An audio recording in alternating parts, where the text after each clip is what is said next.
I spent a long Live time on with lunch them, break watching this. but I made the decision to scrap all of it, and see, there's a bug right there. Um, do a simpler approach, which is the mines that are in Stardew Valley today, where it's not procedurally generated. There's some randomness, but the levels are all designed by hand.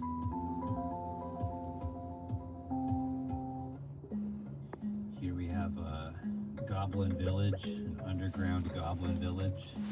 All this content completely scrapped from the game.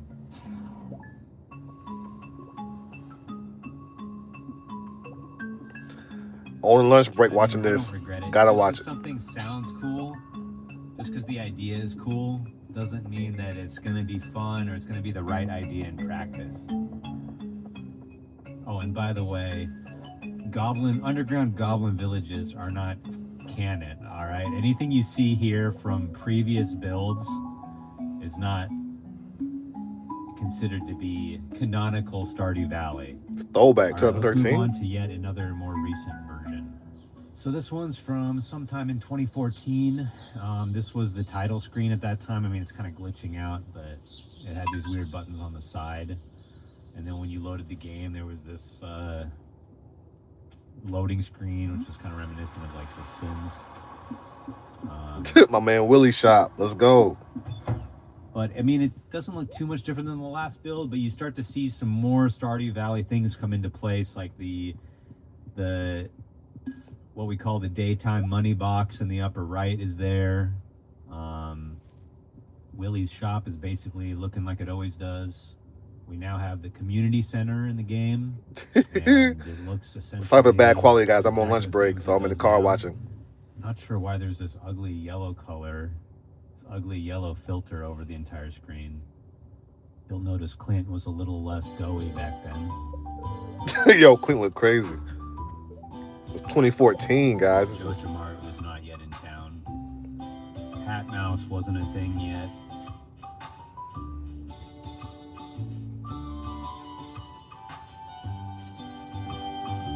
And the inside of the farmhouse was like very static. I don't even think you could move any of the furniture, which allowed me to have the pixel art look Drop a kind of like. nice with some shading and stuff. But I mean, I think it's important On lunch that you break can watching. decorate your house. People love that.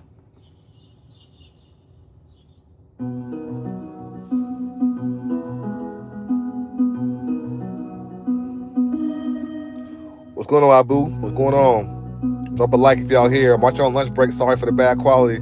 Watching on lunch break in the car. So this is from August 2015, which is only about a half year from launch. But still, there are a ton of things that are like not finished yet. So this shows just how much Stardew Valley kind of came together at the last moment. The farmhouse still has this weird protuberance. Protuberance, is that a word? This weird thing, this nose Appreciate y'all sticking tuning out in. right next to the door. I don't know what I was thinking there. But I can't show my face. I'm watching the video, man. at some point. The mailbox is still on the left. Subscribe to see my face on my that. videos. It's like I did a ton of work in the last like 6 months. I think I was just at the point where I knew it was so close. I needed to finish the game. The finish line was so close. And that's what gave me the drive and the motivation to make all these little changes in the last 6 months to prepare the game for release. I think one of the most notable things was just that the farmer still had this weird, goofy look. This is not what the farmer looks like in Stardew Valley, so that was like a last-minute change, which I'm really glad about because I don't really like the way this looks. It looks kind of stiff, kind of like a Pinocchio or something.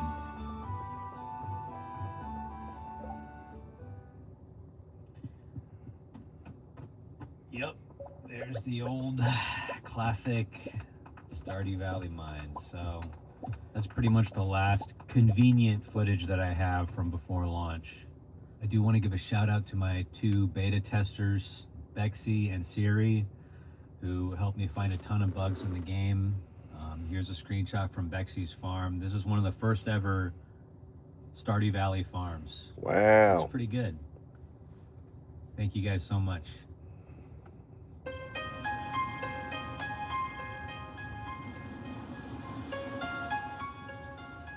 So here we are, February 26th, 2016.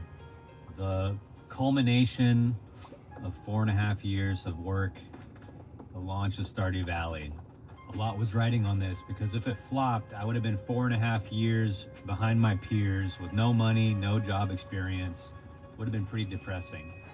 I stayed up all night the night before because I found a bug and I had to fix it because the game was set to launch the next morning. So that was highly stressful.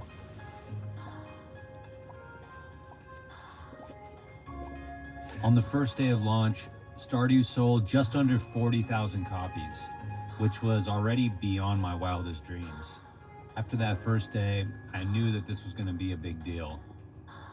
I knew that I could be a game developer from now on. It was really happening. Of course, I didn't really have time to think about that too much because there were immediately bugs being found in the game. And I spent the next... I think I released a patch every single day for the next 4 days after launch. Pretty big patches too. But see, back then, the game was a lot simpler. There wasn't different languages. There wasn't multiplayer. It was just me working on it. So I could crank out it was only on Steam. I didn't have to make a console build. I didn't have to make a mobile build. So I could crank out updates at an extremely fast pace.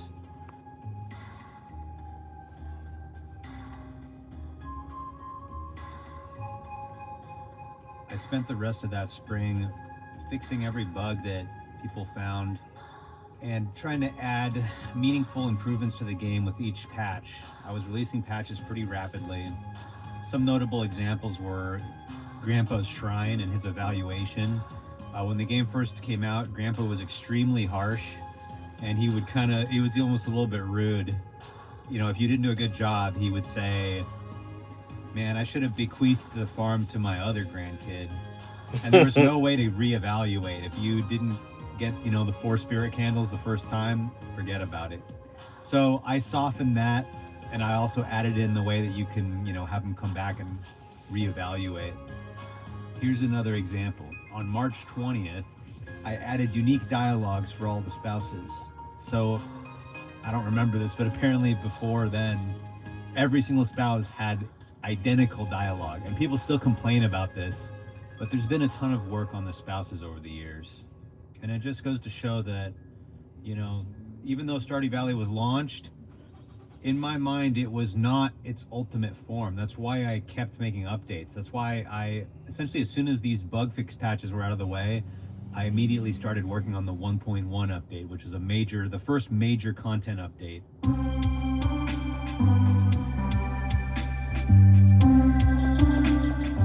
So I'll just briefly go over the updates. If you want to see everything that's been added to Stardew Valley, I recommend going to the version history page on the Stardew Valley wiki. But yeah, the 1.1 update added 4 new farm types and kind of established the tradition of every update adding new farm types to the game. And notably, it added Shane and Emily as marriage candidates, which you, the community, voted on a poll that I put on Twitter. 1.2 just added new languages to the game. It wasn't... My man Shane. They hadn't yet established the tradition of 1.x updates always being major content updates. So then we had the 1.3 update, which most importantly added multiplayer to the game, fulfilling the promise I had made to the players before Stardew Valley even came out. 1.3 also added the winter night market and a few other things. One thing about 1.3 is the multiplayer was actually developed, not by me. It was put in by a guy named Tom Coxon, who went on to create a game called Cassette Beasts. You should check it out. Thanks, Tom. But yeah, it started this new era where I was open to getting help on the actual development of Stardew Valley, which allowed for bigger, more ambitious updates. So then there was the 1.4 update, which added the movie theater, fish ponds, 14 art events to all the spouses, and many other great things to the game. Then we had the 1.5 update, which added a huge endgame location, Ginger Island, the Quee quests, and this idea of perfection, the volcano, which allowed you to enchant your weapons and tools, and many other great things. Then there was the 1.6 update, the most recent update, kind of a return to the valley after 1.5's Ginger Island. 1.6 added some new systems, some endgame content. It kind of filled in some gaps that I feel like were present in the game, and it added some old ideas that I'd had for a long time, like Green Rain. So those were all the major updates to Stardew Valley in a nutshell. Of course, there were some intermediary updates in between all of those major ones, which sometimes added some important things to the game, but those were the major updates. Now, what's next? Well, as I've already announced, there is a 1.7 update in the works, but I don't want to reveal too much about what's in the update yet. Although I did announce that there would be 2 new marriage candidates, and I'm going to reveal those soon. I know you guys are probably bored out of your minds by this, and you're just waiting for me to get to the unveiling of the marriage candidates, right? Facts. But I just have one more thing to say. I have in my hands an envelope with the names of the 2 new marriage candidates that will be added in 1.7. But before I open that up and reveal the names to you, I just wanted to say thank you so much for supporting Stardew Valley over the past 10 years, for all the mods, the fan art, all the letters, and the comments you've made to me telling me how much Stardew Valley has meant to you. That's meant a lot to me too. And it's really given me a lot of purpose in life. So I'm grateful to you for making this a reality for me. Thank you so much. I also just want to thank everyone else who's been part of the Stardew Valley journey, from the other developers who have helped me out over the years, to the merchandise companies who have created all these cool Stardew Valley items, the people who have run the Stardew Valley concerts, Cole for helping me make the Stardew Valley board game, and so many other cool things that have come about over the past 10 years. So thank you so much to everyone. Now let's get down to business. All right, here it is. 1.7 marriage candidates.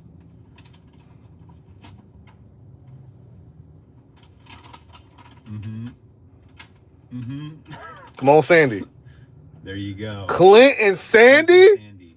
What? It's their turn. It's their time. What? Let's go, Sandy. Let's go. Well, thanks for watching, and I hope you have a great day. Wow. Wow. What? Yo, Clint and Sandy are the 2 new marriage candidates. How do y'all feel about it? People who are still watching, how do y'all feel about that? Clint and... I'm happy about Sandy for sure. I like Sandy. I think that's a great pick. I'm so... I can't believe it. I can't believe it. I love Clint. Yo, what? Oh, man. I mean, I know Sandy. It had to be Sandy. Sandy's probably the top rated character, I believe, you can't marry. But to have Clint is definitely a surprise. I was thinking maybe like the wizard we talked about. I was thinking maybe even Marlin, but I didn't know it would be Clint and Sandy. I wish it was a wizard though. I know, bro. I know. For real, why Clint? I mean, hopefully he has a great storyline. You know, hopefully we get out of it what we want. And free Caroline. Yo. Oh man. It's crazy. This is crazy. How do y'all feel about it? Do y'all understand why he would pick those 2? Or how do y'all feel about that? I definitely 99K watching that video. I know, right? The video's crazy, going crazy. Hopefully y'all come over here now, look at live reaction.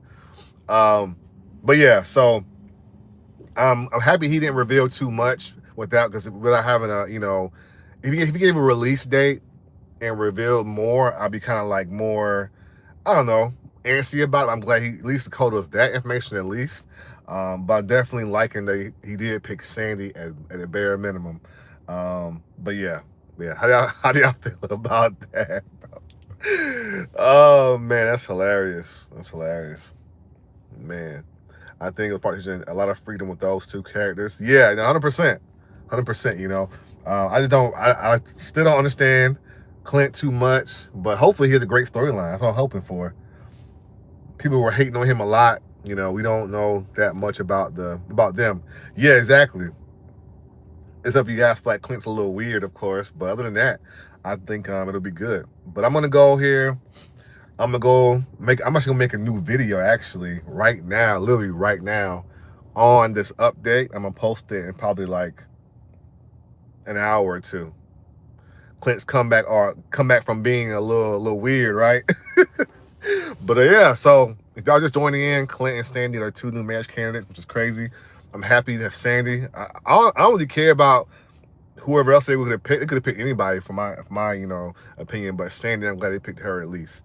But yeah, I'm gonna make a new video and post it in like an hour or two on this very topic.